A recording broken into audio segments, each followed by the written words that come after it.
They thought they'd play my brother for a fool, got a massive discount on a beautiful home, then turned around and tried to flip it for profit. But what they didn't count on was hogs. Real, filthy, 100 angry pigs.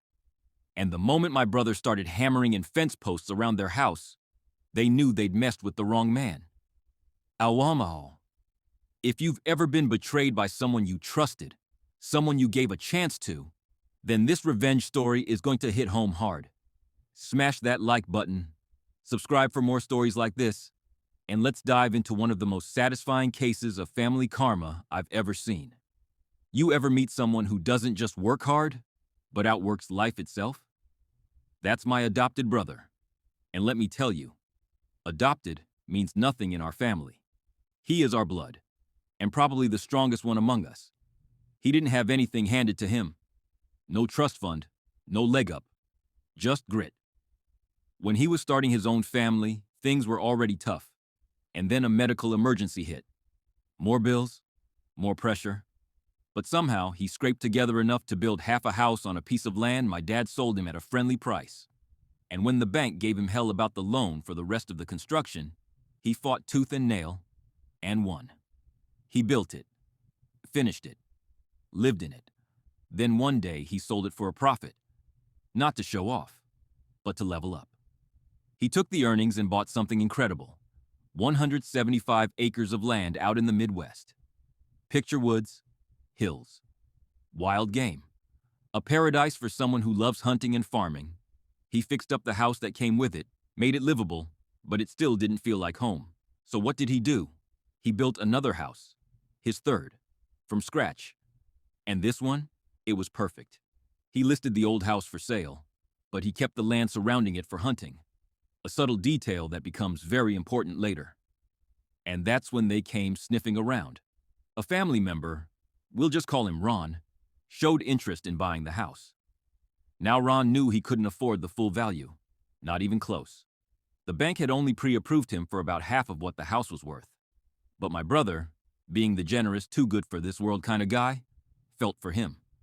He remembered what it felt like to struggle, to want to start a family and be told, you can't afford it. So he gave Ron a massive discount.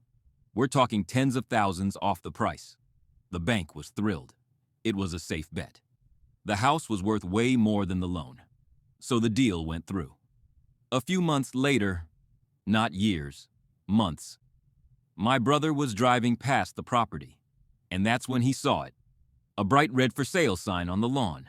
He pulled over and knocked. Ron's wife opened the door, then called her husband. Apparently they had issues with the house and were looking to sell it and move closer to town. It was like a punch to the gut.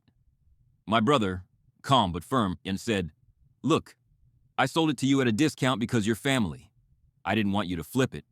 I just wanted to help. If you're really selling, I'd like to buy it back for what I sold it to you for. Ron's response? I don't think so. We're going to list it for market value. It's our house now. He shut the door. My brother got in his truck and just sat there. The betrayal simmered in his gut like acid. He wasn't angry because they wanted to sell the house. He was angry because they lied. Used his kindness to make a quick buck. They knew what they were doing. They took advantage of the one person who actually gave a damn about helping them get started. But see, my brother isn't just any guy. He's a project manager. He handles multi-million-dollar construction sites. He's built the bridges you've probably driven over without thinking. Ones that span rivers like the Mississippi. He doesn't scream. He doesn't whine. He solves problems. And this problem was about to get handled. The next morning, Ron and his wife were woken by the rhythmic thud of metal on dirt. They looked outside, and there he was, my brother, driving fence posts into the ground, surrounding their house. Ron ran outside. Hey, what's going on? My brother didn't even stop hammering. He just said, I'm putting up hog fencing. Don't worry, it's all on my land. I'll even put in a gate so you can drive in and out. Ron looked confused. You're bringing in pigs?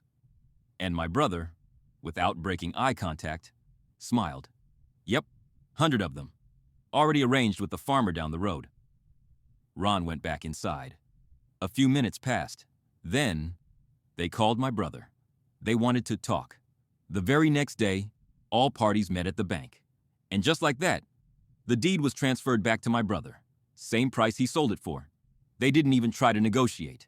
They knew the alternative, living next to, or worse, in, the overwhelming stench, chaos, and noise of 100 pigs. All day, all night, for months. That's what betrayal gets you. And the best part? He didn't even have to deploy the hogs. You know, people say karma isn't real. But this is karma served with bacon grease. Sometimes the best revenge doesn't come from screaming or suing. It comes from being smarter, more patient, and just a little wicked. My brother didn't burn a bridge. He just fenced it. If that revenge gave you the chills, do me a favor. Hit that like button, subscribe for more crazy true stories, and drop a comment below. What's the pettiest or most satisfying revenge you've ever seen in your life? Because let's face it, stories like this, they're why we love justice, especially when it involves pigs.